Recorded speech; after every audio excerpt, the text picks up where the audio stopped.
दोस्तों साल 1915 में जब खोजकर्ताओं को इजिप्ट के लूटे टूम्ब के पास से एक मम्मी का सिर मिला, तब उसे देख वैज्ञानिक पूरी तरह से अमेज हो गए, क्योंकि ये सिर आज से करीब 4000 साल पुराना था और टूम्ब के जलने के बाद भी सुरक्षित बच गया था।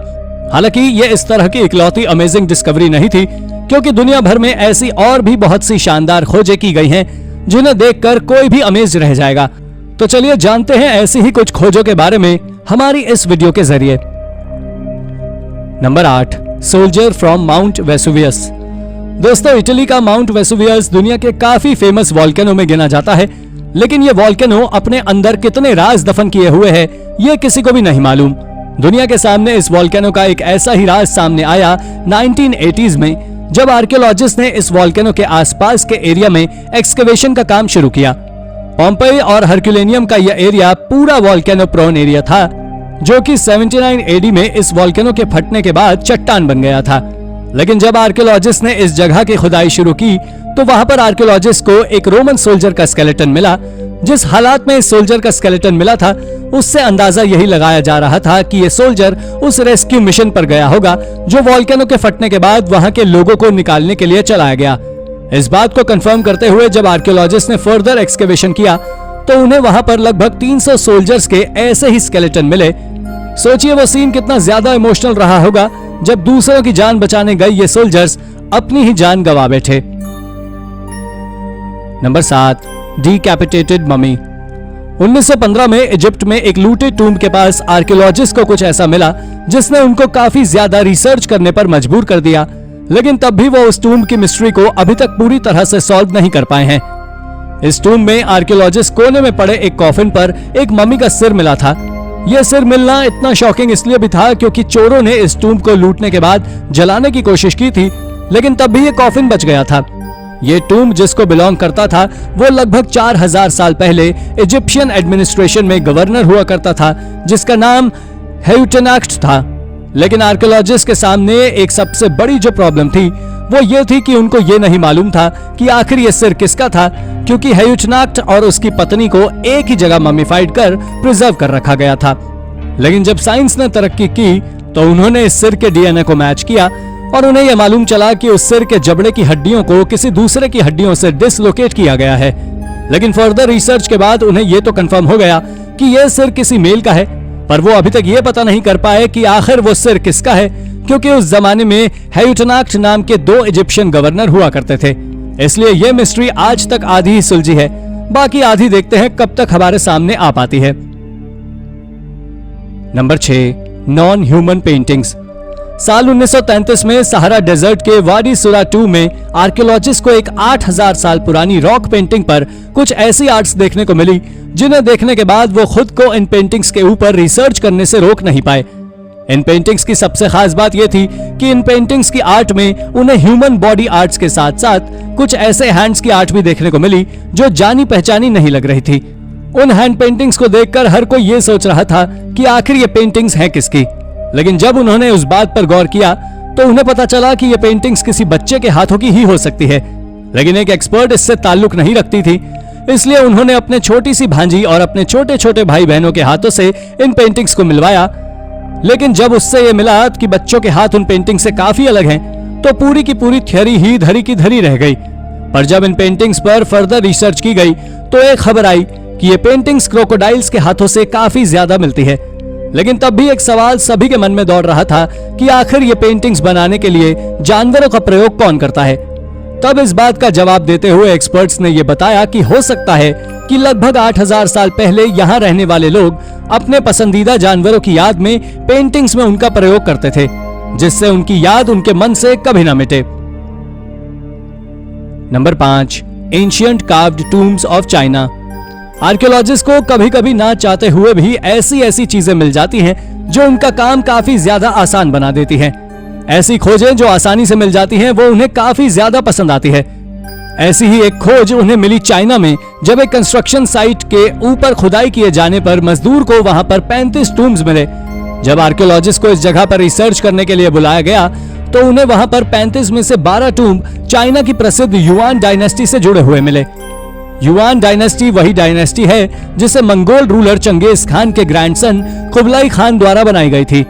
इस डायनेस्टी ने 1271 से 1368 तक चीन में राज किया था। आर्कियोलॉजिस्ट ने जब इस जगह पर रिसर्च की तो उन्हें एंशिएंट चाइना कल्चर का काफी पता चला। उन्हें उनके लास्ट रिचुअल्स के बारे में काफी मालूम चला। उन्हें यह भी पता लगा कि उस जमाने के लोग काफी ज्यादा पढ़े लिखे थे, जिन्हें मैथ्स की काफी जानकारी थी। इसके साथ साथ उन्हें इस साइट पर काफी सारी कलाकृतियां भी मिली जो इस बात की ओर इशारा कर रही थी कि उस जमाने युआन डायनेस्टी के लोग आर्ट के प्रति काफी रुचि रखते थे। Number 4, Timucua settlement. Lost civilisation की खोज में घूमते आर्कियोलॉजिस्ट को एक बड़ी सफलता मिली जब उन्हें फ्लोरिडा के बिग टैल्बर्ट आइलैंड पर स्पेनिश एरा की कई सारी चीजें मिली।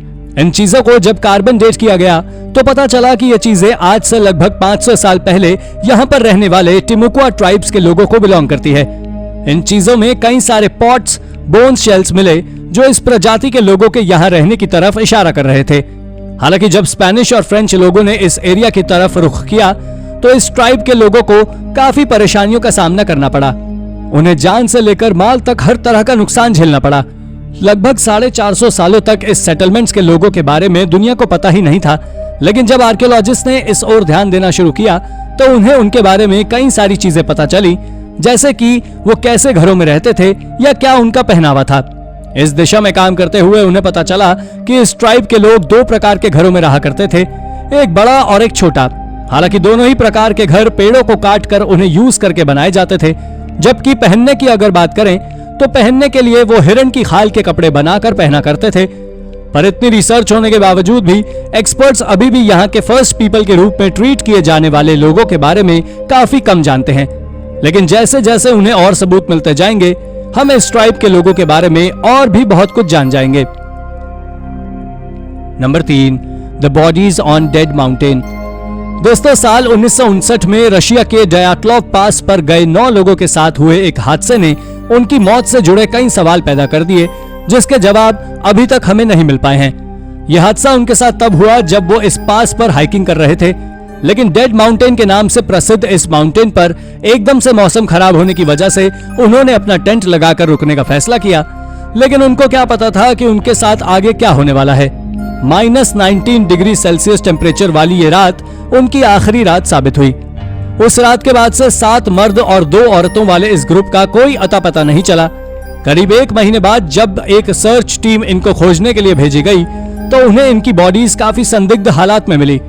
इन लोगों में से कई लोगों की बॉडी पर कपड़े नहीं थे, कई की हड्डियां टूटी हुई थी और उनका टेंट इस कदर टूटा था जैसे कि किसी ने अंदर से उस टेंट को तोड़ दिया हो। हालांकि ऑफिशियल डॉक्यूमेंट्स में उनकी मौत का कारण हाइपोथर्मिया लिखा हुआ है, पर उनकी बॉडीज देखकर यह बिल्कुल भी पता नहीं चलता कि उनकी मौत की वजह हाइपोथर्मिया रही होगी। थोड़े टाइम बाद जब एक्सपर्ट्स ने इस बात की जांच की तो उन्होंने कंप्यूटर मॉडल द्वारा यह बताया कि उनकी मौत एक खतरनाक तूफान की वजह से आए एवलांच की वजह से हुई थी। लेकिन यह थ्योरी भी ज्यादा जस्टिफिएबल नहीं थी, क्योंकि अगर ऐसा था तो वो लोग अपने टेंट से बिना कपड़ों के बाहर कैसे आए। इसको लेकर अभी तक एक्सपर्ट्स के कोई जवाब नहीं है। नंबर 2, अ बिब्लिकल अर्थक्वेक।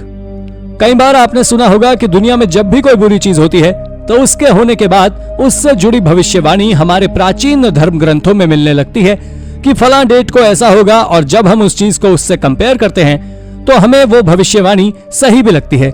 ऐसी ही एक भविष्यवाणी सामने आई इजराइल के सिटी ऑफ डेविड में। ज्यूज के प्रमुख ग्रंथों में शुमार बुक ऑफ एमोस और हिब्रू बाइबल में एक अर्थक्वेक का जिक्र किया गया था जो कि 2800 साल पहले आया था।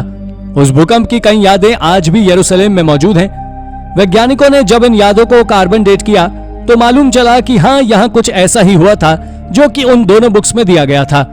इस फैक्ट को क्रॉस चेक करने के लिए सिटी ऑफ डेविड में मौजूद एक दीवार के क्रैक से जुड़ी भी एक रिपोर्ट पब्लिश की गई, जिसमें भी ये मेंशन था कि ये क्रैक भी उसी टाइम का है जो टाइम बुक्स में मेंशन है। वैज्ञानिक इस कोइंसिडेंस को देखकर काफी ज्यादा हैरान थे, लेकिन अब लिखी हुई बात को कौन छुटला सकता है। पर अगर ये बात सही है तो फिर हम ये अंदाजा लगा सकते हैं कि हमारे पूर्वज आखिर हमसे कितने ज्यादा आगे की सोच रखते थे, जो हर चीज को परफेक्ट बता देते थे, वो भी समय से काफी पहले। या फिर इन सब में सच में कोई रहस्यमय शक्ति छुपी है जो अभी तक हमसे दूर है। Number 1, lost world war 2 fighter. दोस्तों, कई बार ऐसा भी होता है कि आर्कियोलॉजिस्ट को ऐसी चुनौतियों का भी सामना करना पड़ता है जिसके बारे में उन्होंने कभी सोचा भी नहीं होगा, लेकिन काम तो काम है, करना पड़ता है। ऐसा ही एक काम आर्कियोलॉजिस्ट के लिए आया जब वर्ल्ड वॉर 2 खत्म होने के बाद प्रिजनर ऑफ वॉर के रूप में बनाए गए कैदियों की खोज की गई।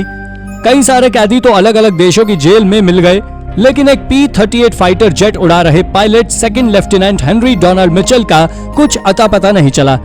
उनके भाई बॉब मिचेल ने कई बार कंप्लेन भी की, लेकिन किसी को हेनरी के बारे में कुछ भी पता नहीं था। पर इस जेट के गायब होने के दशकों बाद एक खबर आई कि ऑस्ट्रिया के वाल्डग में वर्ल्ड वॉर 2 के दौरान क्रैश हुए एक प्लेन के पायलट के कंकाल मिले हैं। अमेरिकन एजेंसी ने इस बात की पड़ताल करने के लिए एक्सपर्ट्स की एक टीम तैयार भी की, जो जाकर देख कर आओ कि क्या वो हेनरी के ही कंकाल हैं। लेकिन एक्सपर्ट्स की इस टीम के लिए ये इतना आसान भी नहीं बनने वाला था। जिस लैंड पर वो कंकाल मिला, उसका ओनर इस सर्वे करने की परमिशन नहीं दे रहा था, इसलिए एक्सपर्ट्स की टीम को उस ओनर के मरने तक का इंतजार करना पड़ा। जब वो मरा और उसका लड़का उसका वारिस बना, तब उसने सर्वे की परमिशन दी। लेकिन इन सब में पूरे 20 साल गुजर गए। 1997 में मिले इस कंकाल का सर्वे 2017 में शुरू हो पाया, पर इन सब में बॉब अपने भाई का इंतजार अभी तक कर रहा है कि आखिर वो कंकाल उसके भाई का है या नहीं। लेकिन उनके इन सवालों के जवाब अभी तक कोई नहीं दे पाया है। बॉब के साथ साथ सारे लोगों के लिए ये काफी इमोशनल था कि वो अपने वॉर हीरो को अभी तक ढंग का फ्यूनरल भी नहीं दे पाए। होप कि जल्दी ये सब पूरा हो और उस कंकाल का राज जो भी है वो सभी के सामने आए। तो दोस्तों, ये थी हमारी एक और इंटरेस्टिंग वीडियो। अगर आपको ये वीडियो पसंद आई हो तो इसे लाइक करें और हाँ, जाते जाते चैनल को सब्सक्राइब भी जरूर कर दीजिएगा। Thank you for watching.